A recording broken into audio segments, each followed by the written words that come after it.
नमस्कार, स्वदेश एजेंडा देख रहे हैं आप और मैं हूं आपके साथ राखी। स्वतंत्रता के 100वें वर्ष तक भारत को एक विकसित राष्ट्र बनाने का लक्ष्य है। 2025 को विकसित भारत एट 2047 के लक्ष्य की प्राप्ति के लिए एक महत्वपूर्ण बुनियाद वर्ष के रूप में देखा जा रहा है।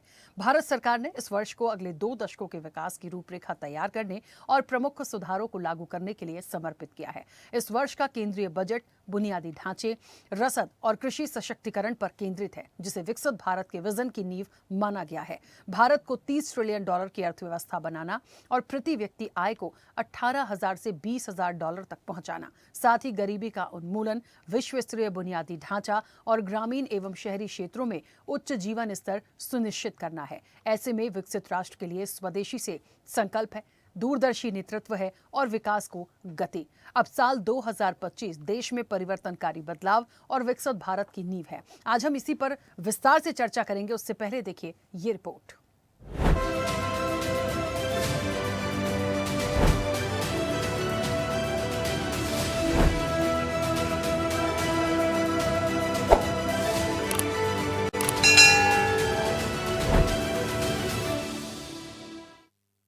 इस तेज गति को देख करके मैं कह सकता हूं कि 2047 में आजादी के जब 100 साल होंगे, विकसित भारत होके रहेगा। विकसित भारत 2047 के विजन को साकार करने की दिशा में साल 2025 मोदी सरकार के लिए बड़े सुधारों और महत्वपूर्ण उपलब्धियों का वर्ष रहा है।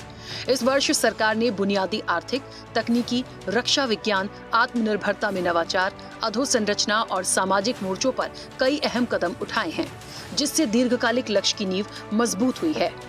प्रधानमंत्री नरेंद्र मोदी के निर्णायक और दूरदर्शी नेतृत्व में देश ने नवाचार को गति दी, स्वदेशी क्षमताओं का विस्तार किया और तकनीकी संप्रभुता को मजबूत किया है। इस परिवर्तनकारी गति ने भारत को न केवल एक भागीदार के रूप में बल्कि वैश्विक साइंस और टेक्नोलॉजी क्रांति में अग्रणी नेता के रूप में स्थापित किया है। प्रधानमंत्री नरेंद्र मोदी ने 9 दिसंबर को विकसित भारत संकल्प यात्रा के लाभार्थियों से बात की थी। उन्होंने लोगों को संबोधित करते हुए कहा था कि मेरा मकसद है कि जहां जिस गांव में ये यात्रा पहुंचे, हर व्यक्ति उस गाड़ी तक पहुंचे। मेरे लिए गरीब, वंचित, देश का हर गरीब, हर किसान VIP है और जब सरकार की योजनाओं का लाभ आप तक पहुंचेगा, तभी हम विकसित भारत के संकल्प तक पहुंच पाएंगे। प्रधानमंत्री कहते हैं कि आज वैश्विक चर्चा भारत के विकसित राष्ट्र बनने के संकल्प के इर्द गिर्द घूम रही है। इसका श्रेय भारत में हो रहे परिवर्तनकारी बदलावों को जाता है, जो एक विकसित भारत की नींव रख रहे हैं। 2047 तक विकसित भारत के निर्माण का संकल्प लिया है। हमें इस संकल्प पर भरोसा है, इस लक्ष्य की प्राप्ति का विश्वास है। वो इसलिए क्योंकि भारत में हर नीति, हर निर्णय के केंद्र में भारत का प्रतिभाशाली युवा है। पिछले 1 दशक की पॉलिसीज को देखिए। मेक इन इंडिया, आत्मनिर्भर भारत अभियान, startup India, stand up India, digital India, ऐसी हर योजना युवाओं को केंद्र में रखकर बनाई गई है। आज भारत का युवा नए आत्मविश्वास से भरा हुआ है। साल 2025 में मोदी सरकार की कुछ बड़ी उपलब्धियों की बात करें तो उनमें ऑपरेशन सिंदूर, रक्षा क्षेत्र, पहलगाम आतंकी हमले के जवाब में भारत ने 7 मई 2025 को पाकिस्तान स्थित आतंकी बुनियादी ढांचे पर सर्जिकल स्ट्राइक की। इसमें स्वदेशी ब्रह्मोस मिसाइल और राफेल विमानों का उपयोग कर भारत की सैन्य शक्ति का प्रदर्शन किया गया। भारतीय सशस्त्र बलों ने सीमा पार आतंकवादी बुनियादी ढांचे को नष्ट कर अपनी सुरक्षा प्रतिबद्धता का प्रदर्शन किया। आर्थिक विकास और 8.2% GDP ग्रोथ। वित्त वर्ष 2025-26 की दूसरी तिमाही में भारत की विकास दर 8.2% रही, जो प्रमुख अर्थव्यवस्थाओं में सबसे अधिक है। साथ ही नवंबर 2025 में बेरोजगारी दर घटकर 4.7% के निचले स्तर पर आ गई। नए GST रिफॉर्म से आत्मनिर्भर भारत अभियान को भी तेज गति मिली है। आर्थिक और व्यापारिक चौथी सबसे बड़ी अर्थव्यवस्था। अप्रैल 2025 की IMF रिपोर्ट के अनुसार भारत जापान को पछाड़कर दुनिया की चौथी सबसे बड़ी अर्थव्यवस्था बन गया है। भारत ने यूनाइटेड किंगडम, ओमान और न्यूजीलैंड के साथ महत्वपूर्ण मुक्त व्यापार समझौतों को अंतिम रूप दिया। वित्त वर्ष 2024-25 में भारत का कुल निर्यात 825.25 बिलियन के ऐतिहासिक स्तर पर पहुंच गया। रक्षा उत्पादन में रिकॉर्ड। भारत का रक्षा उत्पादन 1.54 लाख करोड़ रुपए के पार पहुंच गया। इसके तहत स्वदेशी AK-203 राइफलों का उत्पादन और नौसेना के लिए राफेल M-जेट की मंजूरी जैसे बड़े कदम उठाए गए। सरकार ने 2029 तक 50,000 करोड़ के रक्षा निर्यात का लक्ष्य रखा है, जिसमें 2025 एक निर्णायक वर्ष रहा। तकनीकी आत्मनिर्भरता। साल 2025 भारत की वैज्ञानिक और तकनीकी यात्रा में एक महत्वपूर्ण मोड़ साबित हुआ। देश ने अग्रणी क्षेत्रों में नए आत्मविश्वास और वैश्विक प्रतिष्ठा के साथ अपनी पहचान बनाई है। आर्टिफिशियल इंटेलिजेंस और सेमीकंडक्टर से लेकर अंतरिक्ष अन्वेषण, परमाणु ऊर्जा और महत्वपूर्ण खनिजों तक भारत ने ये प्रदर्शित किया है कि वह अब केवल वैश्विक प्रौद्योगिकों को ही अपना नहीं रहा, बल्कि उन्हें आकार भी दे रहा है। रिसर्च और इनोवेशन इकोसिस्टम में तीव्र परिवर्तन। मोदी सरकार ने विकसित भारत 2047 के अपने लक्ष्य की दिशा में अनुसंधान एवं विकास को सर्वोच्च प्राथमिकता दी है। 3 नवंबर 2025 को शुरू की गई 1 लाख करोड़ रुपए की अनुसंधान विकास एवं नवाचार योजना भारत के अनुसंधान एवं विकास पारिस्थितिक तंत्र को मजबूत करने की दिशा में एक महत्वपूर्ण कदम है। स्वदेशी से विकसित भारत का संकल्प। 2047 तक विकसित भारत का संकल्प सिद्ध करने के लिए जरूरी है आत्मनिर्भरता। आत्मनिर्भरता के लिए आवश्यक है कि हम स्वदेशी को अपने जीवन का हिस्सा बनाएं, चाहे ब्रांड कोई भी हो, कंपनी कोई भी हो। अगर उसमें भारतीय श्रमिक और कारीगर की मेहनत लगी है तो वो स्वदेशी हैं। जब भी आप अपने देश के कारीगरों, श्रमिकों और इंडस्ट्री के बनाए सामान को खरीदते हैं तो आप कई परिवारों की रोजी रोटी में मदद करते हैं और देश के युवाओं के लिए रोजगार पैदा करते हैं। विकसित भारत रोजगार योजना। 15 अगस्त 2025 को पीएम मोदी ने 1 लाख करोड़ रुपए के परिव्यय के साथ इस योजना की शुरुआत की, जिसका लक्ष्य 2 वर्षों में 3.5 करोड़ से अधिक रोजगार के अवसर पैदा करना है। श्रम और कर सुधार। नवंबर 2025 से देश में 4 नए श्रम कोड लागू किए गए, जिन्होंने 29 पुराने कानूनों को सरल बनाया। इसके साथ ही मध्यम वर्ग के लिए आयकर में ऐतिहासिक राहत दी गई। बुनियादी ढांचा और डिजिटल कनेक्टिविटी। देश के 99.6% जिलों में 5G नेटवर्क का विस्तार हुआ। पीएम गति शक्ति के तहत लॉजिस्टिक लागत से कम करने के लिए सड़कों और बंदरगाहों के विकास में तेजी आई। 2025 में मोदी सरकार ने वैश्विक मंच पर अपनी भूमिका को क्षेत्रीय शक्ति से बदलकर एक वैश्विक निर्णायक के रूप में स्थापित किया है। प्रधानमंत्री नरेंद्र मोदी ने साल 2025 में विश्व स्तर पर अपनी सक्रियता जारी रखते हुए कई महत्वपूर्ण द्विपक्षीय बैठकों और अंतर्राष्ट्रीय सम्मेलनों में हिस्सा लिया। इस वर्ष उन्होंने लगभग 21 से 23 विदेशी दौरे किए और कई शीर्ष वैश्विक नेताओं से मुलाकात की और भारत के रणनीतिक और आर्थिक संबंधों को मजबूत किया। पीएम मोदी की महत्वपूर्ण द्विपक्षीय यात्राएं। अमेरिका। राष्ट्रपति डोनाल्ड ट्रंप के निमंत्रण पर अमेरिका की यात्रा की, जहां उन्होंने ट्रंप के अलावा एलन मस्क, तुलसी गबार्ड और विवेक रामास्वामी जैसे प्रभावशाली व्यक्तियों से भी भेंट की। पड़ोसी देश। उन्होंने भूटान के राजा और प्रधानमंत्री से मुलाकात की और मालदीव के 60वें स्वतंत्रता दिवस समारोह में मुख्य अतिथि के रूप में भाग लिया। अन्य देश। वर्ष के अंत में उन्होंने जॉर्डन, इथियोपिया और ओमान की यात्रा की, जहां वहां के सुल्तानों और शासनाध्यक्षों से द्विपक्षीय मुद्दों पर चर्चा हुई। सर्वोच्च राजकीय सम्मान। प्रधानमंत्री मोदी को 2025 में नामीबिया, ब्राजील, त्रिनिदाद और टोबैगो, इथियोपिया, घाना, साइप्रस, श्रीलंका, मॉरिशस और बारबाडोस जैसे देशों ने अपने सर्वोच्च नागरिक पुरस्कारों से सम्मानित किया।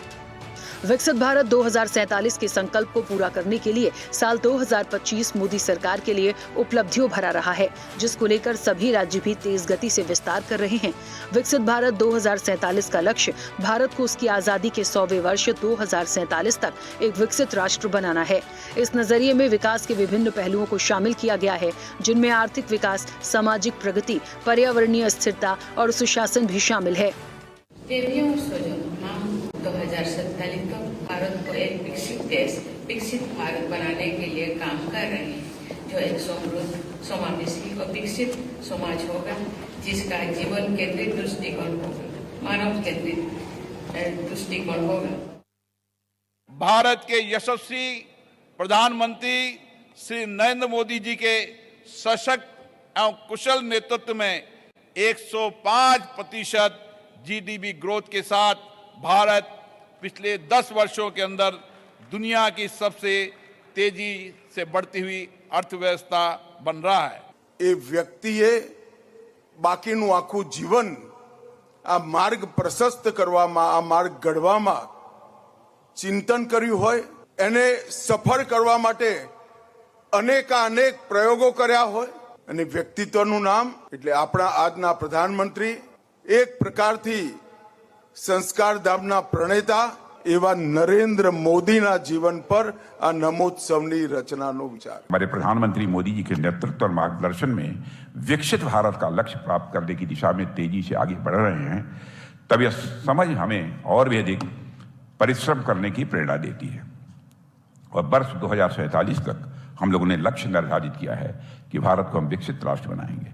मुझे लगता है माननीय प्रधानमंत्री नरेंद्र मोदी जी ने जो विकसित भारत 2047 का संकल्प लेके पूरे देश को ऊर्जा से भर दिया है।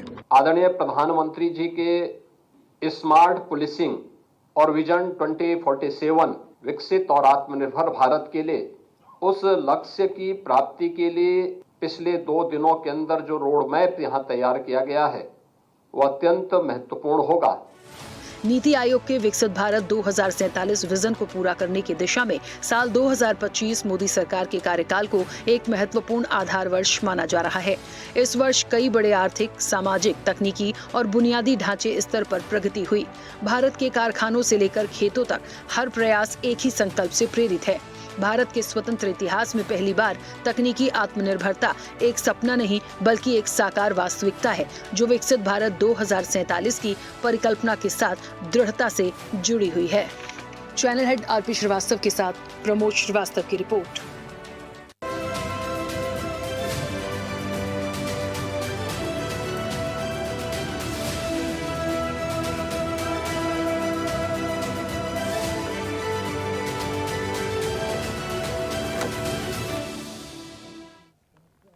चलिए, तो विकसित भारत की बात हो रही है और इन 2025 साल का अंत जो है और इस पूरे साल में 2025 में जो संकल्प लिए गए, जिस तरीके से काम किया गया, चाहे रक्षा का क्षेत्र हो या व्यापारिक दृष्टि से देखें, हम आर्थिक रूप से देखें, तो बहुत सारे सेगमेंट पर आज हम बात करेंगे। देखिए, जब कुछ अच्छा होता है, जब हम कहीं प्लस में आगे बढ़ते हैं, तो हमें इन चीज़ों को समझना पड़ेगा कि हाँ, कुछ अच्छा हुआ है तो उसकी सराहना होनी चाहिए। और यदि एक विकसित भारत 2047 के विजन को साकार करना है तो इन सारी चीज़ों का होना बहुत ज़रूरी था। तो जिन सब चीज़ों को लेके अब हम एक अगले नए साल में प्रवेश करेंगे और आने वाले समय में जो एक 2047 का जो एक सपना है, जो एक संकल्प है और एक विज़न है, उसमें हम कितने सफल होंगे। और ये पूरे 2025 में, इस साल में यदि हम इन चीज़ों को देखें, हर क्षेत्र में हम इसका विश्लेषण करने देखें तो क्या कुछ निकल कर आता है। आज पूरी चर्चा हम इसी पर करेंगे। हमारे साथ मेहमान जुड़े हैं। सबसे पहले आपका परिचय करा दें। भारतीय जनता पार्टी का पक्ष रखेंगे गोपाल पांडुरंग तिरमारे। गोपाल जी, बहुत स्वागत चर्चा में जुड़ने के लिए। कांग्रेस का पक्ष रखेंगे सोमवीर सांगवान। सोमवीर जी, आपका भी बहुत स्वागत है। लेफ्टिनेंट कर्नल अमरदीप त्यागी जी हमारे साथ जुड़े हैं, रक्षा विशेषज्ञ हैं। अमरदीप त्यागी जी, आपका भी बहुत स्वागत है। विदेश मामलों के जानकार हैं अनुपम तिवारी। अनुपम जी, आपका भी बहुत स्वागत है। अर्थशास्त्री हैं ओमनाथ शर्मा। ओमनाथ जी, आपका भी बहुत स्वागत है। और राजनीतिक विश्लेषक हैं संदीप चौधरी। संदीप जी, आपका भी बहुत स्वागत है। मैं चर्चा की शुरुआत गोपाल जी आपसे करती हूँ। अमूमन मैं चर्चा हमेशा शुरू करती हूँ अपने एक्सपर्ट जो होते हैं उनसे, लेकिन क्योंकि आज का विषय ऐसा है कि हमें हर चीज़ पर विश्लेषण करना है, क्योंकि सरकार का ये संकल्प है, 2047 का एक संकल्प है, विकसित भारत का एक विजन लेकर चल रहे हैं। और यहाँ तक पहुँचने के लिए जिन सेगमेंट पर हम बात करेंगे उनकी अपनी महत्वपूर्ण भूमिका है। तो कितना सफल देखते हैं इस 2025 में जितनी चीज़ें अभी तक की गई हैं और लगातार जिसके लिए प्रयासरत है, कैसे इन चीज़ों को देख रहे हैं? देखिए, मोदी सरकार को अभी पूरे 11 साल पूरे हुए हैं और 2047 में भारत देश स्वतंत्र होने के लिए 100 साल पूरे होने वाले हैं। और ये 100 साल पूरे होने के उपलक्ष्य पर मोदी जी ने अपना भारत देश ये विकसित देश होने के लिए एक जो विजन अपने देश के सामने रखा हुआ है, गए साल मोदी जी के संकल्पना से पूरे देश में विकसित भारत संकल्प यात्रा भी पूरे देश में की गई है। और वो विकसित भारत संकल्प यात्रा के माध्यम से मोदी सरकार की जो उपलब्धियां है, जो योजनाएं हैं, जो गरीब लोगों तक, वंचित लोगों तक पहुंचने को होना, इसलिए उन्होंने विकसित भारत संकल्प यात्रा भी पूरे जोर से पूरे देश में वहां पर किए हुए हैं। और देखिए, मोदी सरकार ने जो गरीब कल्याण का काम किया हुआ है और देश को विकसित बनाने का काम जो मोदी जी के नेतृत्व में देश में किया जा रहा है, वो मोदी जी की जो योजनाएं हैं, मोदी जी ने गरीब कल्याण के लिए, गरीबों के लिए, वंचित लोगों के लिए जो योजनाएं तैयार की हुई है और देश में जो कानूनों में बदलाव लिया, जो नीतियां देश के कल्याण के लिए बनाई, वो यहाँ पर सक्सेस होती हुई दिख रही है। और अपना भारत देश ये 2047 तक विकसित होने वाला है, ये यहाँ पर दिख रहा है। देखिए, सबसे बड़ी उपलब्धि 11 साल में मोदी सरकार की यह है कि अप्रैल 2025 के आईएमएफ के रिपोर्ट के अनुसार भारत देश ने जापान को पीछे छोड़ के भारत देश ये दुनिया की सबसे बड़ी चौथी अर्थव्यवस्था बनी हुई है। और जनधन योजना के माध्यम से अब तक भारत देश में 50 करोड़ लोगों को, वंचित लोगों को और ग्रामीण क्षेत्र के लोगों को बैंकिंग से जोड़ के जनधन खाते वहां पर खुले हुए हैं। गरीब कल्याण योजना के माध्यम से अब तक 80 करोड़ लोगों को मुफ्त में अनाज देके सबसे बड़ी दुनिया की योजना ये भारत में अब चलाई जा रही है। और वो स्वच्छ भारत मिशन के माध्यम से अभी तक पूरे देश में 9 करोड़ से भी ज्यादा लोगों को यहाँ पर शौचालय दिए गए हैं। और पीएम आवास योजना के माध्यम से अभी तक कम से कम 2 करोड़ से भी ज्यादा लोगों को वहां पर घरों की उपलब्धि दी हुई है। और किसान सम्मान निधि के माध्यम से अब तक भारत देश में अब तक 3.25 करोड़ लाख रुपए की राशि किसानों के खाते में डायरेक्ट सरकार ने देने के वजह से किसानों में भी आत्मसम्मान से जीने की वहां पर एक उम्मीद जागी हुई है। महिला सशक्तिकरण के माध्यम से अब तक 9 करोड़ से भी ज्यादा महिलाओं को वहां पर एलपीजी गैस के कनेक्शन मोदी सरकार के माध्यम से दिए गए हैं। महिला आरक्षण का बिल भी पास करा हुआ है। कलम 370 हटाने का बिल अपनी सरकार ने, भारत देश की सरकार ने मोदी जी के माध्यम से वहां पर किया हुआ है। ट्रिपल तलाक कानून में भी संशोधन लाके महिलाओं को सशक्तिकरण करने का काम मोदी जी के नेतृत्व में किया गया है। और एक देश एक टैक्स जीएसटी का भी नया कानून यहाँ पर सरकार ने लाया हुआ है। वो जीएसटी कानून के सुधारना के माध्यम से भी आम जनता को बड़ी टैक्स से राहत मिली हुई है। और देखिए, घर में घुस के मारने की नीति भारत देश ने अभी तक यहाँ पर मोदी जी के नेतृत्व में घर में घुस के मारने की नीति की सरकार ने ली हुई है। ऑपरेशन सिंदूर अपन पूरे देश ने और पूरी दुनिया में देखा हुआ है। ऑपरेशन सिंदूर जो बड़ी कामयाबी के माध्यम से मोदी जी ने यहाँ पर की हुई है। राम मंदिर का निर्माण तो ये बहुत बड़ी उपलब्धि है। इतने सालों से जो प्रलंबित विषय था और 27 करोड़ से भी ज्यादा लोगों को गरीबी रेखा से बाहर निकालने का काम मोदी जी के माध्यम से देश में हुआ है। ये पूरी जो योजनाएं है, सरकार ने लिए हुए निर्णय, कानूनों में लिया हुआ संशोधन, ये माध्यम से अपना देश ये विकसित देश होने के कगार पर अभी मोदी जी के नेतृत्व में जारी है। मेरा सभी देशवासियों को, सभी पक्ष के लोगों से रिक्वेस्ट है कि मोदी जी के ये विजन के साथ में जोड़ के पूरा देश एक साथ में खड़ा रह के ये अपना भारत विकसित बनाने का जो अपना सपना है, अपना जो संकल्प है, वो पूरा करने के लिए पूरे पक्ष के लोग, पूरी जनता, पूरी मोदी जी के साथ में पीछे रहकर सब अपना भेदभाव भूलकर अपने देश को यहाँ पर विकसित भारत बनाने का जो विजन है वो पूरा करने के लिए सब लोग साथ में रहेंगे। और साथ में उन्होंने रहने को ना और अपना लक्ष्य पूरा करने का काम अपन ने यहाँ पूरे देशवासियों ने मिलकर करना। ठीक है, वापस आऊंगी। सोमवीर जी, मुझे सुन पा रहे हैं? जी राखी जी। सोमवीर जी, इस साल 2025 को कैसे भारत देश के लिए विकसित भारत का जो संकल्प है, जो विजन है 2047, उसको सफल होने के लिए कैसा देखते हैं? देखिए राखी जी, जो आपने अभी वीओ में 2-3 चीजें बताई, मैं सिलसिलेवार तरीके से इन चीजों पर आता हूं।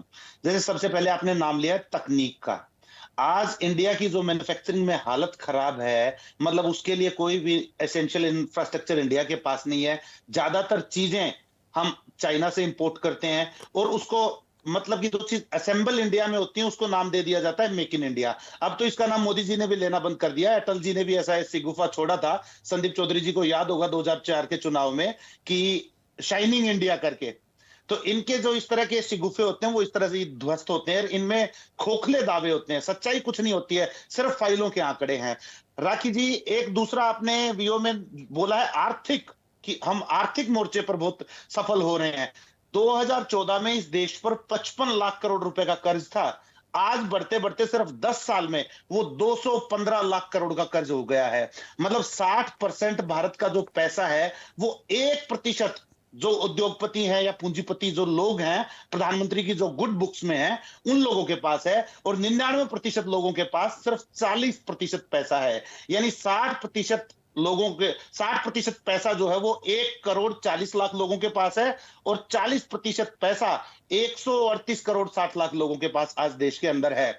मतलब आप चाहे कितने ही आंकड़े देते रहिए, आज पीआईबी की एक रिपोर्ट है कि बिहार की जो मतलब कि बिहार के जो लोग हैं उनकी पर कैपिटा इनकम 49,470 रुपया है। यानी कि अगर आप इसको पर मंथ के हिसाब से देखें तो वो 4,122 रुपया पर मंथ, यानी कि 4,000 रुपया बिहार का आदमी एक महीने में कमाता है। तो आप इससे उसके जीवन के स्तर का अंदाजा लगा सकते हैं। और राखी जी, एक सामाजिक मोर्चों पर तो हम बड़े सफल रहे हैं। ये तो देखिए, इसमें तो आपको सरकार की मतलब कि हमारे सबको तारीफ करनी पड़ेगी कि दलितों पर पेशाब करना, दलितों को पेशाब पिलाना, घोड़ी चढ़ने पर पीट पीट कर मार डालना, मूछे रखने पर पीट पीट कर मार डालना, मंदिर की टंकी से पानी पी ले उसको पीट पीट कर मार डालना, ये सारी घटनाएं 2025 में हमने देखी हैं। तो ये उसकी सफलता का गाजा बाजा के साथ मतलब कि उसका ऐलान करती हैं।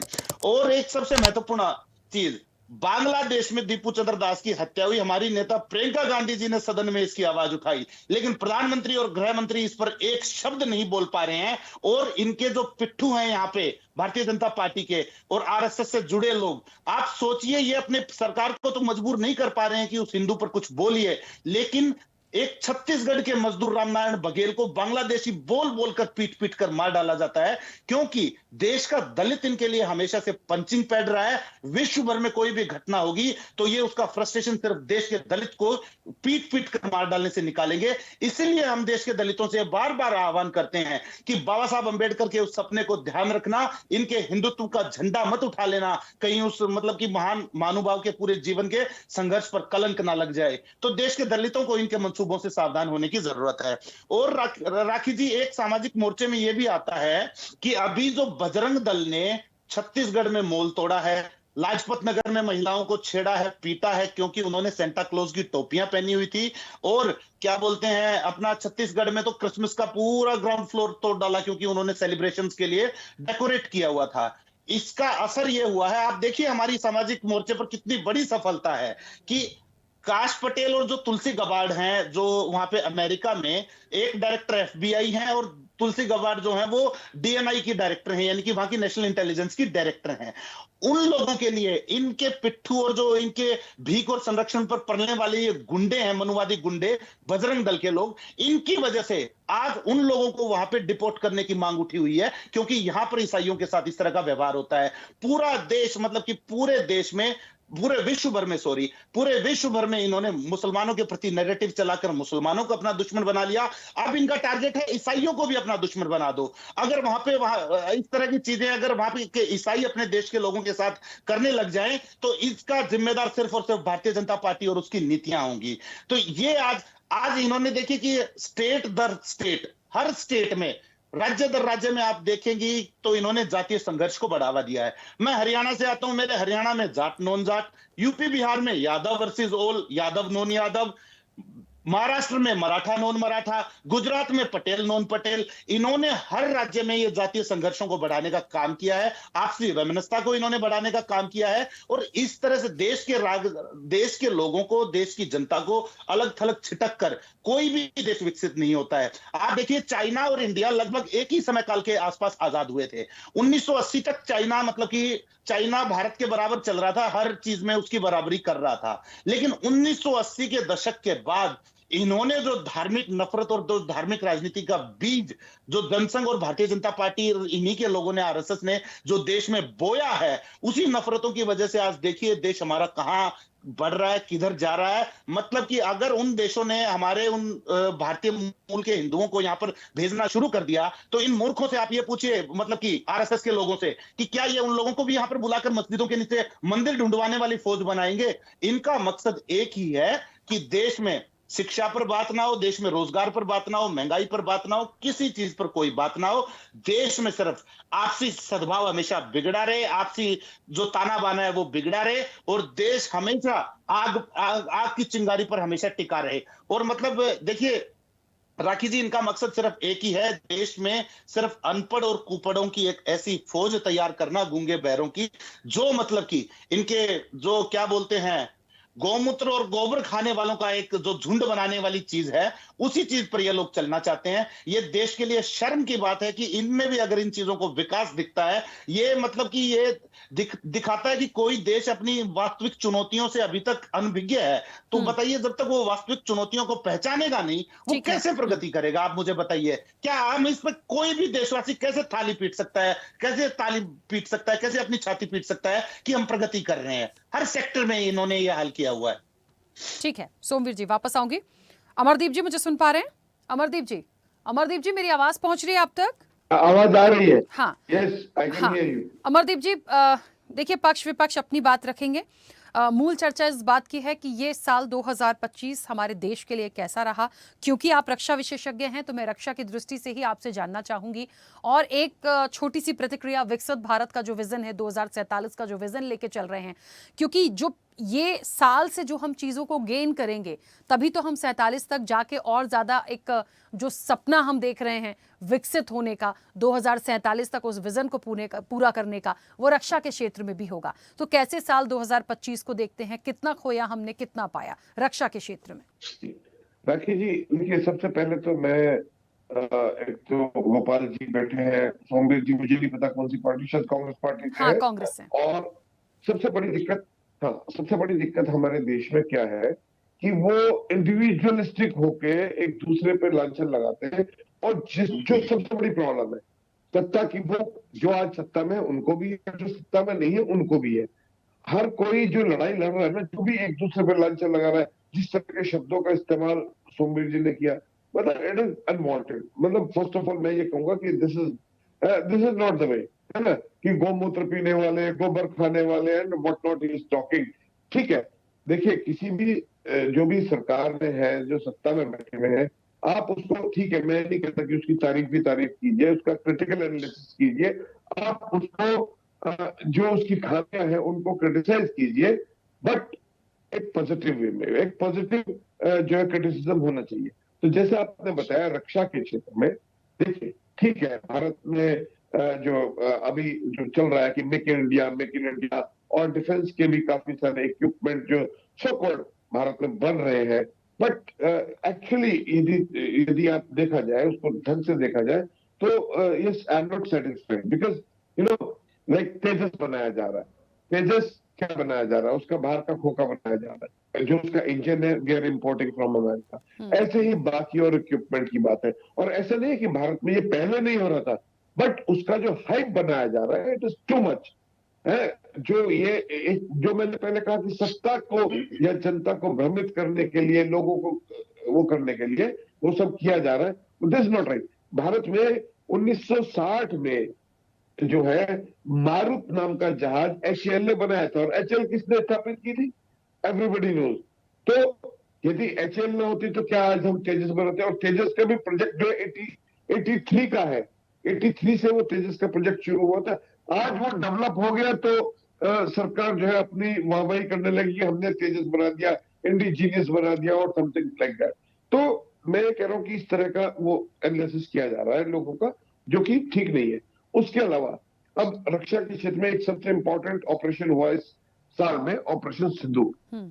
मेरा कहना सिर्फ ये है कि यदि पाकिस्तान ने घुटने टेक दिए थे, उनके DGMO ने बात किया था, तो हमने किस बिना पे क्या समझौता किया, पाकिस्तान से क्या समझौता, क्या संधि साइन की, कहीं उसके फोटोग्राफ या उसकी कोई लिस्ट है कि किन किन किन बातों पे समझौता किया क्या पाकिस्तान को हमने किया कि भाई नेक्स्ट टाइम आप ऐसा करेंगे तो ये होगा ये होगा। देखिए 71 में लड़ाई हुई, हमने जो शिमला समझौता किया, 65 में लड़ाई हुई, ताशकंद समझौता। तो ऐसे कोई समझौता हुआ? उससे पहले 99 में भी कारगिल में जब बीजेपी की सरकार थी, कारगिल का युद्ध हुआ था, तब भी वो युद्ध सीज फायर हो गया, लेकिन कोई समझौता नहीं हुआ। देखिए किसी भी युद्ध का, किसी भी कॉन्फ्लिक्ट का जो है वो टेबल पे होता है। तो टेबल पे कहां बैठे? सरकार ने कह दिया, मोदी जी ने कह दिया कि any act of terror will be considered act of war. तो टेरर तो बहुत हो रहा है, अभी भी दिल्ली में लाल किले पे बम ब्लास्ट हो गया, उसके तार आप पता नहीं कहां से जोड़ रहे। तो आपने क्या उसको क्या रिएक्शन किया? अभी भी रोज खबरों में आता है कि वो पाकिस्तान में लॉन्च पैड में इतने आतंकवादी बैठे। तो क्यों नहीं कर रहे अभी? What are we waiting for? अभी हम सर्जिकल स्ट्राइक क्यों नहीं कर रहे पाकिस्तान के ऊपर? तो उसी तरह बांग्लादेश जो 71 में एक अलग राष्ट्र बन गया था, और Bangladesh used to be considered as a favourable country for India, और आज पिछले 11 साल में बांग्लादेश जो है भारत का विरोधी हो गया। वो दूसरा, जैसे पहले पाकिस्तान था जिससे अलग किया था, वो फिर से पाकिस्तान बन गया है, पाकिस्तान की तरह कट्टर इस्लामिक राष्ट्र बन गया है। पाकिस्तान की सेना वहां पे जो उनके साथ कॉन्ट्रैक्ट साइन कर रही है, उनके साथ वो सारे समझौते हो रहे हैं, और वहां पे जो लिंचिंग हो रही है हिंदुओं की, उसके बाद हम क्या कर रहे हैं? What are we waiting for? या इससे पहले भी जब वहां की फेवरेबल गवर्नमेंट, इलेक्टेड गवर्नमेंट, हमारे मतलब फेवर की गवर्नमेंट थी, हमारी एजेंसीज, हमारी गवर्नमेंट क्या कर रही थी? क्या हमें पता भी नहीं चला कि हमारी फेवरेबल गवर्नमेंट के अगेंस्ट क्या हो रहा है? सेम वे नेपाल हमें कभी भी आंखें दिखाने लगता है। तो मेरा कहने का, भूटान बैठा है हमारे नजदीक में, वो कब चाइना की गोद में बैठ जाएगा वी डोंट नो। चाइना ने श्रीलंका पे पूरा कैप्चर किया हुआ उनका हेमनटोटा जो पोर्ट है। तो ऐसे ही सिंदूर के दौरान में आप देखिए, not even a single country was standing with us. मैं सिर्फ यहाँ पे गवर्नमेंट को खाली क्रिटिसाइज इसलिए कर रहा हूं क्योंकि जब तक हम देखो, तारीफ करना बहुत आसान है, मैं तारीफ करने के लिए नहीं बैठा हूं, मैं उनकी, ना तो मैं कांग्रेस का आदमी हूं, ना मुझे बीजेपी से कोई लेना देना, पर मेरा कहने का तात्पर्य है कि जब तक हम उन खामियों को नहीं बताएंगे, कैसे हम विकसित भारत की परिकल्पना कर सकते हैं। आज की तारीख में आर्थिक तौर पर हम कहाँ खड़े हैं? हम विश्व के सबसे बड़े कर्जदार हैं वर्ल्ड बैंक के। ठीक है। हमारा जो रुपया कहाँ स्टैंड करता है डॉलर के सामने? कभी हमारे यही प्रधानमंत्री जब मुख्यमंत्री हुआ करते थे, पता नहीं क्या क्या दावे किया करते थे, कैसे कैसे बोलते थे कि वो डॉलर चढ़ता है, रुपया गिरता है तो ऐसे होता है। आज कहाँ है? आप बाजार में जाके देखिए, आप बैग भर के लेके जाइए रुपयों का और पॉकेट में सामान लेके आ जाइए। मैं मतलब I am telling the truth, you must be doing it. Market में आप सब्जी लेने चले जाइए, कुछ भी लेने चले जाइए, अब देखिए गोल्ड के रेट कहाँ जा रहे हैं, सिल्वर कहाँ जा रहा है। ठीक है, वो वर्ल्ड की, पूरे वर्ल्ड में ही चल रहा है। तो बट हम भारत में हम कहाँ क्या प्रोग्रेस देख रहे हैं, कैसी प्रोग्रेस देख रहे हैं? आप किसी भी न्यूज चैनल, आज मैं तो I am very thankful to you कि एक हेल्दी डिस्कशन के लिए आपने बैठाया है, लेकिन किसी भी चैनल पे देख लीजिए कि किसी के पैर में गोली मार दी, कहीं बुलडोजर चला दिया, कहीं धरने प्रदर्शन हो, हल्ला हंगामा पूरे चैनल्स पे, मतलब कहीं भी कंस्ट्रक्टिव बात होती भी कहीं नजर ही नहीं आती। तो very sad state of affairs जो ये 2025 में दिखाई दे रहा है। ठीक है अमरदीप जी, बिल्कुल। अनुपम जी मुझे सुन पा रहे हैं? हाँ राखी, मैं आपको सुन पा रहा हूँ। अनुपम जी, क्योंकि विदेश मामलों के आप जानकार हैं, मुझे लगता है इस साल 2025 में हम अंतर्राष्ट्रीय यात्राओं की बात करें, उस जर्नी को देखें, व्यापारिक रूप से देखें, सम्मान के तौर पे देखें। और सम्मान के तौर पे मतलब जब कहते हैं ना कि देश के नाम हो, चाहे प्राइम मिनिस्टर को मिला हो, कुछ भी हो, मैं व्यक्तिगत नहीं जाऊंगी किसी भी अवार्ड पे, लेकिन ओवरऑल 2025 की अंतर्राष्ट्रीय जर्नी को हम देखें, व्यापारिक रूप से देखें, अपने संबंधों को स्ट्रांग होते हुए देखें और फिर यहाँ से इन चीज़ों को निकालें। हो सकता है कुछ कमियां भी हों, आप बिल्कुल बोल सकते हैं। इन सारी चीज़ों को लेते हुए अप एंड डाउन्स को हम समझें अंतर्राष्ट्रीय स्तर पर भारत को कंपेयर करते हुए, तो कितनी कमियां हैं, कितना प्रॉफिट है 2047 के विजन को पूरा करने के लिए? देखिए राखी जी, बहुत अच्छा सवाल है आपका, और मैं भी अमरजीत जी से पूरी तरह सहमत हूँ कि आप जानी जाती है एक हेल्दी डिस्कशन कराने के लिए। और यहाँ पर पक्ष विपक्ष की कोई बात नहीं होगी, यहाँ पर एक हेल्थी टॉक्स ही होंगे। तो उसके लिए मैं आपको धन्यवाद देता हूँ कि आप इस तरह की बैठकें आयोजित करवाती हैं। अब रही आप वैश्विक परिदृश्य में भारत की फॉरेन पॉलिसी 2025 में क्या रही। अब अगर इसको आप एक शब्द से समझें तो ये बहुत चैलेंजिंग ईयर था हमारी फॉरेन पॉलिसी के लिए। 2025 की शुरुआत ही डोनाल्ड ट्रंप के यूएसए के राष्ट्रपति बनने से होती है और वो राष्ट्रपति बनने के साथ ही भारत को आंखें दिखाना शुरू कर देते हैं, जिससे भारत की जो पुरानी जो एक नीति चली आ रही थी अमेरिका को लेकर के, और हम काफी हद तक अमेरिका के पाले में जा चुके थे कई सारे सेक्टर के ऊपर, उसको एकदम से झटका लगता है और उसके बाद चीजें बहुत तेज बदलने लगती हैं। अब वहां से हमारे पास दो रास्ते थे कि या तो हम बिल्कुल अलग थलग पड़ जाते या तो हम फिर कुछ नए रास्ते ढूंढते। और थैंकफुली कि हमने अपने उस जो एक आपदा जैसी आई थी अमेरिका की खिलाफत की वजह से, वो तो हालांकि बहुत बड़ी आपदा थी, लेकिन फिर भी हमने उसमें कुछ सुधार किया है। हमने नई जगहें ढूंढी हैं, हमने कुछ नए ट्रेड पैक्ट्स किए हैं और उससे काफी हद तक हमने अपने आप को संभाला है। और यहाँ पे एक चीज और बहुत अलग हुई है बाकी सालों से इस बार, कि हम जो पहले तो हम बिल्कुल किसी की गुट पे हुआ ही नहीं करते थे, हम नॉन अलाइन मूवमेंट के समर्थक हुआ करते थे। पिछले 2 दशकों में हमने देखा है कि हमारा वो जो अलाइनमेंट है रशिया से थोड़ा दूर हुआ और अमेरिका के पाले में गया। और अब आज की तारीख में अगर आज मैं कहूँ दिसंबर के महीने में भारत ने एक बहुत अच्छी चीज करी है कि वो नॉन अलाइनमेंट या यूनिपोलर अलाइनमेंट से हट करके अब मल्टी अलाइनमेंट की तरफ हम चले जा रहे हैं। और भविष्य के हिसाब से जिस तरफ दुनिया जा रही है राखी जी, अब विश्व यूनिपोलर नहीं रहने वाला, एक ध्रुवीय नहीं रहने वाला है। यहाँ पर जो बड़ी ताकतें हैं उनके बीच में भी एक तरह की होड़ मची हुई, चाहे अमेरिका हो चाहे चाइना हो, कि वो अब इनवर्ड लुकिंग हो रहे हैं। वो सिर्फ अपने फायदे की चीजें देख रहे हैं, उनको दुनिया की राजनीति से कोई बहुत ज्यादा साबका नहीं पड़ता। वो तभी पड़ता जब उनके फायदे कोई बात हो, तब वो जाकर के इंटरनेशनल अफेयर्स में घुसते हैं। तो उन इनवर्ड लुकिंग महाशक्तियों के बीच में भारत को अगर अपनी पैठ बनानी है तो कुछ नया करना पड़ेगा। और भारत ने जो मैं जिसको मल्टी अलाइनमेंट कहता हूँ उसके हिसाब से करना शुरू भी कर दिया है। तो ये निश्चित तौर पर 2026 और उसके आने वाले सालों में इस पॉलिसी की परीक्षा तो जरूर होने वाली है कि भारत इसमें कहां तक सफल होता है। लेकिन फिलहाल आज की तारीख में अगर देखें तो ये एक अच्छा मूव है। और बहुत सारी चीजें हैं, अप्स एंड डाउन्स निश्चित तौर पर हुए इस साल में। ऑपरेशन सिंदूर का जिक्र त्यागी जी ने किया ही, उसमें बहुत सारे सवालात भी खड़े हुए, लेकिन उसके बावजूद भी आज कमोबेश अमेरिकन राष्ट्रपति कुछ भी कहें, लेकिन दुनिया में धीरे धीरे करके ये बात फैलने लगी है कि ऑपरेशन सिंदूर पूरी तरह सफल था। और भारत की सरकार ने भले ही कुछ जो प्रोपेगेंडा जो पाकिस्तान ने बनाया उसमें कुछ हद तक फंसती हुई दिखाई दी थी, लेकिन अल्टीमेटली ट्रुथ प्रिवेल हुआ है और ये सबको लगने लगा कि भारत ने अच्छा खासा नुकसान पाकिस्तान में किया था। हालांकि मैं भी इस बात का समर्थक हूँ कि कुछ ना कुछ टेबल पर बात होनी चाहिए थी। अब सबसे बड़ा जो चैलेंज था जिसके बात करता वो हमारे पड़ोस में था। सबसे बड़ा चैलेंज, हम सबसे ज्यादा वल्नरेबल हम अपने पड़ोस में हुए और इस चीज को लेकर के हम भारत सरकार को विचार करना पड़ेगा कि आगे इस तरह की स्थितियों कैसे सुलझाया जाएगा, चाहे बांग्लादेश हो या फिर नेपाल की जो पॉलिटिकल इनस्टेबिलिटी हो या फिर पाकिस्तान का हाल हम देख ही रहे हैं। चीन के साथ हमने रिश्तों में कुछ रिकैलिब्रेशन किया है, लेकिन वो कहां तक सफल होगा ये कोई नहीं जानता, क्योंकि चीन एक ऐसा देश है जिसके बारे में आप कुछ भी प्रिडिक्ट नहीं कर सकते हैं। तो बहुत सोच समझ करके बहुत सावधानी के साथ उससे संपर्क साधने पड़ेंगे। तो हमें सबसे पहले अपनी जो नेबरहुड पॉलिसी है उसको एक अलग लेवल पर ले जाना पड़ेगा। उसके साथ आपको कई सारे चीजों के ऊपर ध्यान देना पड़ेगा, चाहे वो बांग्लादेश हो, श्रीलंका हो, नेपाल हो, भूटान हो या फिर पाकिस्तान ही क्यों ना हो। आपको आउट ऑफ द बॉक्स चीजें लानी पड़ेंगी। आप इस तरह से चलने नहीं दे सकते जैसे 2025 में चला है कि आपके आस पड़ोस में सब कुछ सुलग रहा है और आप आराम से बैठे हुए हैं और अपनी पीठ थपथपा रहे हैं साथ ही हम विश्व गुरु बन गए हैं।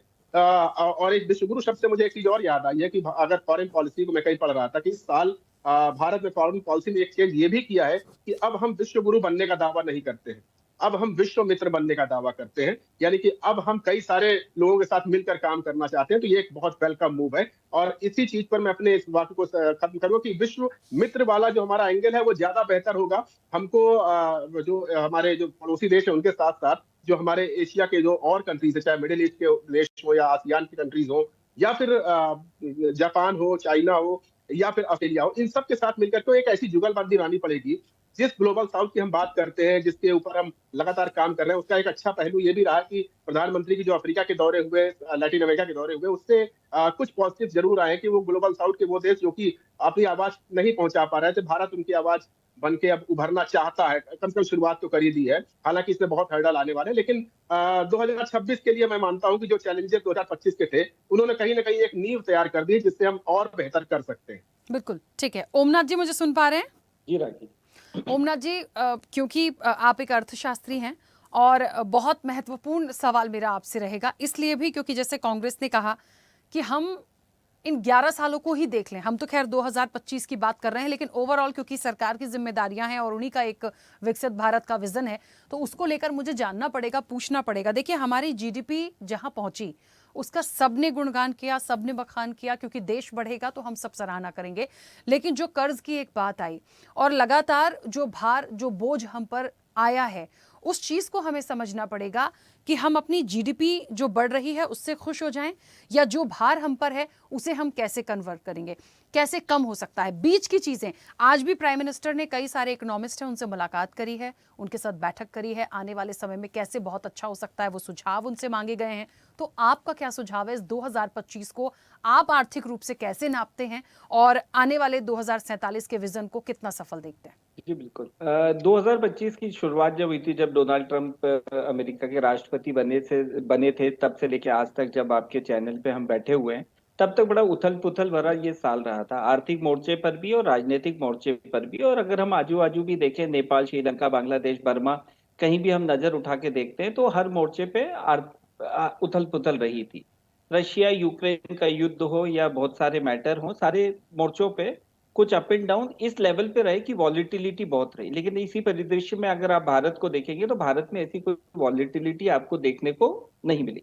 अमेरिका ने भारत पे प्रतिबंध लगाया, उसके बावजूद अगर आप देखेंगे जीएसटी रिफॉर्म के बाद में भारत ने 8.2% की ग्रोथ हासिल करी। आने वाले समय की जब आप 2047 की बात करते हैं तो हम बोलते हैं कि हमें अपने भारत को विकसित करना है। 2047 में 100 वर्ष पूरे होने के समय में हम डेवलप्ड नेशन की तरफ पे पहुंचे। डेवलप्ड नेशन की परिभाषा होती है कि हमारे पास 15 से 20 हजार रुपए dollar per capita GDP growth हो, हम डिजायर्ड व्यक्ति को डिजायर्ड जॉब दे सके, हमारे पास हेल्थ और इंफ्रास्ट्रक्चर की अच्छी फैसिलिटी अवेलेबल हो। अब आज की डेट में अगर हम बात करें तो आज की डेट में भारत की जीडीपी 2397 डॉलर भारत की जीडीपी पर कैपिटा जीडीपी है।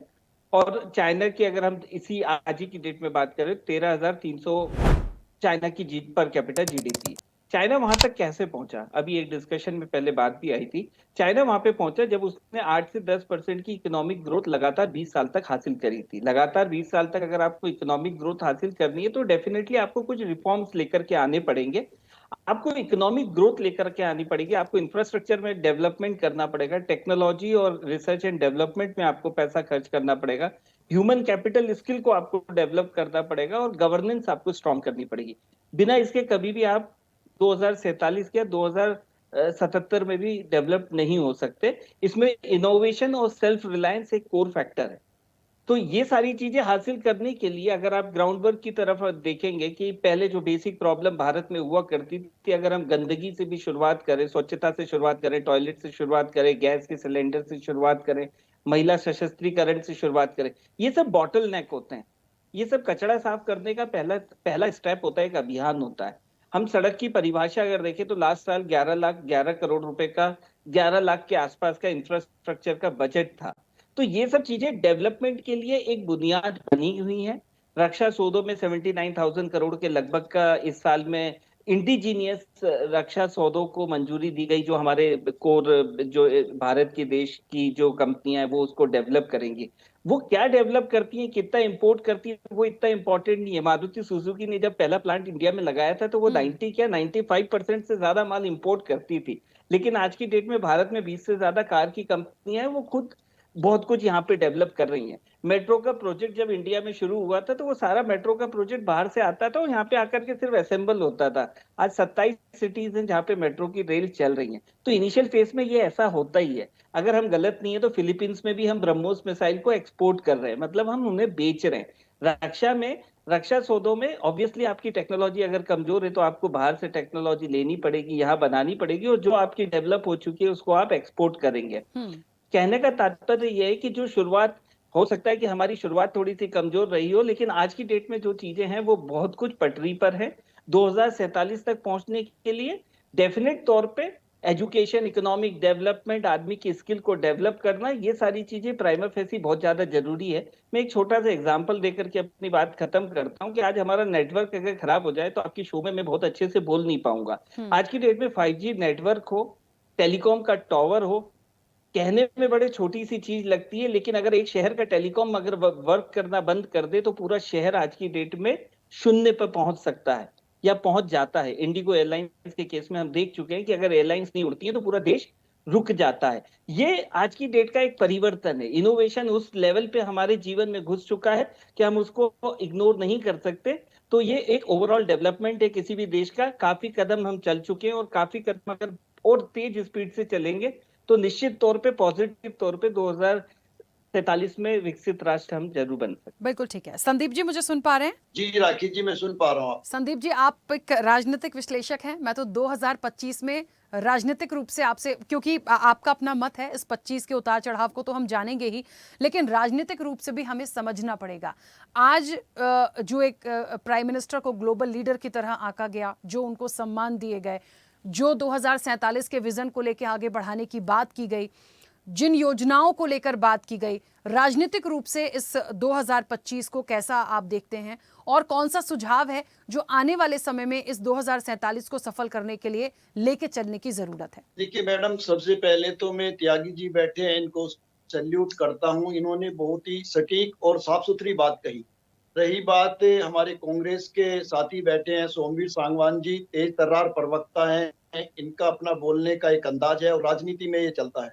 गोपाल जी बैठे हैं बीजेपी से, इन्होंने बहुत अच्छी बात बताई कि हम विकसित भारत हो जाएंगे 2047 तक, क्योंकि हम किसानों को भी 2000 रुपए दे रहे हैं और हम जो है राशन कार्ड लोगों को 80 करोड़ लोगों को राशन भी दे रहे हैं और राम मंदिर भी बना दिया है। तो देखिए अब हम सच्चाई पर आ जाते हैं। सच्चाई ये है कि अगर हम किसानों को 2000 रुपए दे रहे हैं और वो 2000 रुपए ना दे तो शायद देश में बगावत हो सकती है। ये तो स्थिति किसान की है।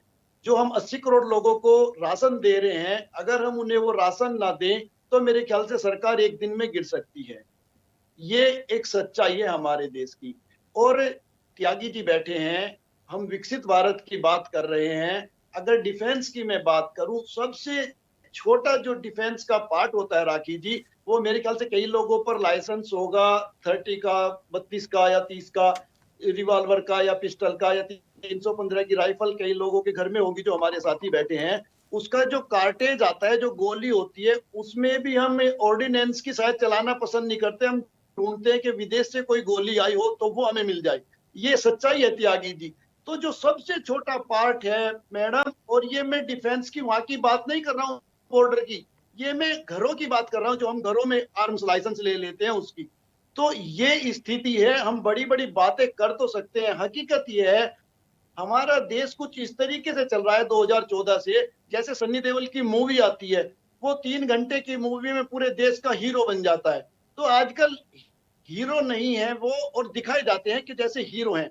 आप मुझे ये बताइए 2047 तक हम बिल्कुल विकसित भारत हो सकते हैं अगर जो हमें मनमोहन सिंह जी छोड़ करके गए थे कि 35 या 40 रुपए का डॉलर था, क्या आज हमारा रुपया मजबूत हुआ है? अगर हम मजबूती की तरफ जा रहे हैं, अगर अब वो 25 रुपए का डॉलर हो गया हो या 30 रुपए का डॉलर हो गया, तो 2047 तक पक्की बात है हम विकसित भारत हो जाएंगे। आप मुझे ये बताइए, जो पिछली सरकारें, पंडित नेहरू की जो सरकार थी, जिसको आजकल कमजोर सरकार कहा जाता है, वो हमारे फौजियों को और देश के सभी लोगों को पेंशन देने का काम करती थी जो भी रिटायर होते थे। अगर हम विकसित भारत की तरफ बढ़ रहे हैं तो क्या हमने पेंशन और लोगों की बढ़ाई है या हमने पेंशन बंद कर दी है? जो कई लोग किसान भी होंगे, यूरिया लेने के लिए जाते होंगे, जो पंडित नेहरू और जो अभी सरदार जी तक, हमारे मनमोहन सिंह जी तक, जो 50 किलो का यूरिया का बैग, डीएपी का बैग आपको दे रहे थे, क्या वो 55 किलो का हुआ है या वो 45 किलो का कर दिया गया? अगर वो 55 किलो का हुआ है तो वाकई आप 2047 तक विकसित भारत की तरफ जाओगे, लेकिन वो 45 किलो का कर दिया गया है। तो ये सारी चीजें हमें समझनी पड़ेगी। फिर हमें ये भी देखना पड़ेगा राखी जी कि आपसे कमिटमेंट कौन व्यक्ति कर रहा है कि 2047 तक विकसित भारत हो जाएगा। क्या वही व्यक्ति आपसे कमिटमेंट कर रहा है जिसने कहा था कि 2022 तक किसान की आय दोगुना हो जाएगी? क्या वही व्यक्ति कर रहा है जिसने कहा था कि 2024 तक 100 स्मार्ट सिटी बना करके दे दूंगा? क्या वही व्यक्ति आपसे 2047 तक विकसित भारत बनाने की बात कर रहा है जिसने कहा था काला धन लेकर के आऊंगा? जो सर्विसमैन लोग हैं, इन्हें तो मैं 5-10% यूं ही देने वाला हूं, 15-15 लाख सबके खाते में आ जाएंगे। तो आपको ये समझना पड़ेगा कि ये आजकल हमारा देश राजनीतिक डायलॉग से चल रहा है जैसे बॉलीवुड की फिल्में चलती है। हकीकत बिल्कुल उलट है। हकीकत ये है हम लोग लगातार डाउन डाउन और डाउन की तरफ जा रहे हैं।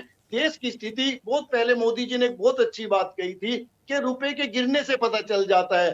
तो वो रुपए का गिरने का जो दौर है वो लगातार जारी है और देश की स्थिति भी सभी के सामने है। और त्यागी जी ने तो बिल्कुल दुखती रग पे हाथ रख दिया।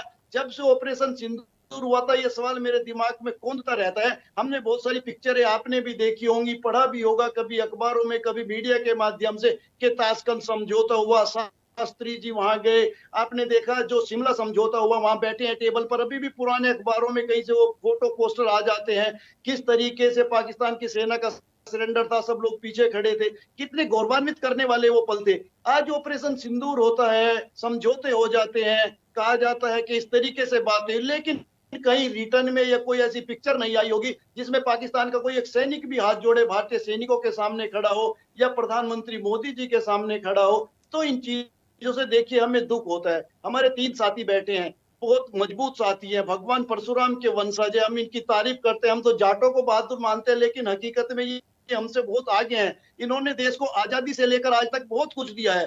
पहले जो प्रधानमंत्री बने वो इन्हीं के समाज से बनी, पंडित नेहरू ने देश को नेतृत्व दिया, लगातार आगे बढ़ाते गए। लेकिन देखिए आज के दौर में खाली अगर हम तारीफ ही करने लगे, हम दरबारी बन जाएं, तो मुझे नहीं लगता वो चीज ठीक है। हमारी जनरेशन हमें सुन रही है, देख रही है, हमें सच बोलना पड़ेगा। सच कड़वा हो सकता है, लेकिन देखिए सच बहुत जरूरी होता है।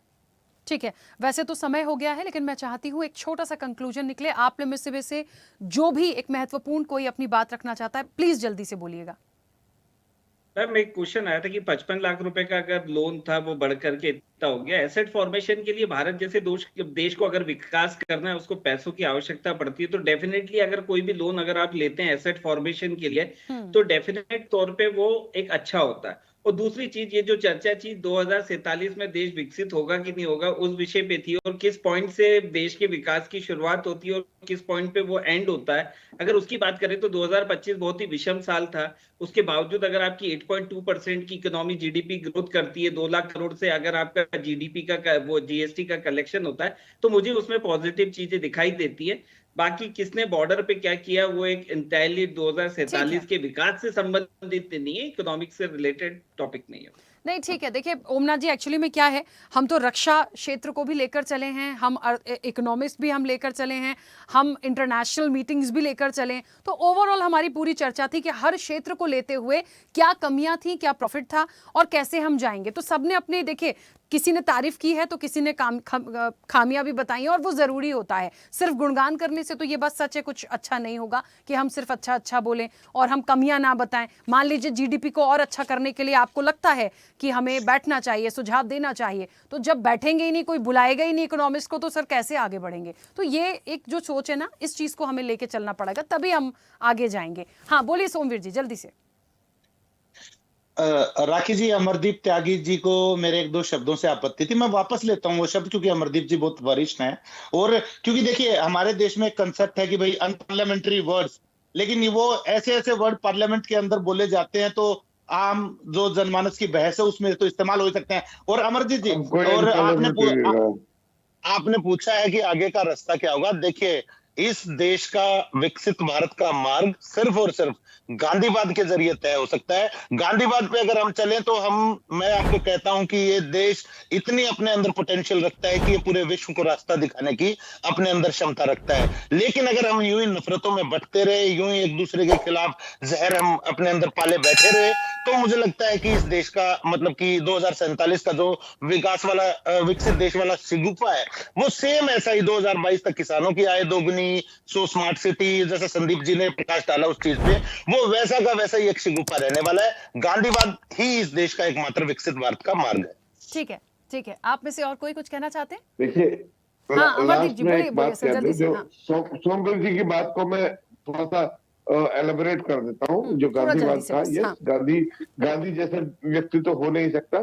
तो जैसे अभी सरकार ने किया कि मनरेगा का नाम बदल के जी राम जी कर दिया, उसी मनरेगा में संशोधन कर सकते थे, जो भी इम्प्लीमेंटेशन कर सकते थे उसमें अमेंड कर सकते थे इंस्टेड ऑफ चेंजिंग। देखिए डायलॉग बाजी से, नाम बदलने से कुछ नहीं होता। तो वो खाली कपड़े बदलने से या शक्ल बदल देने से कुछ नहीं होता, अंदर का व्यक्तित्व बदलना चाहिए। यदि उसमें कुछ अमेंडमेंट कर दे तो अमेंडमेंट होने चाहिए। Thank you. बिल्कुल ठीक है। चलिए, आप सभी का बहुत शुक्रिया इस चर्चा में जुड़ने के लिए, और आप सब ने जो पॉइंट्स दिए वो भी बहुत ज़्यादा फ्रूटफुल होंगे हमारे आने वाले समय के लिए और इस देश के लिए भी। तो देखिए, ये बात सच है कि 2025 हर क्षेत्र में हमारे लिए कितने अप एंड डाउन्स लेकर आया।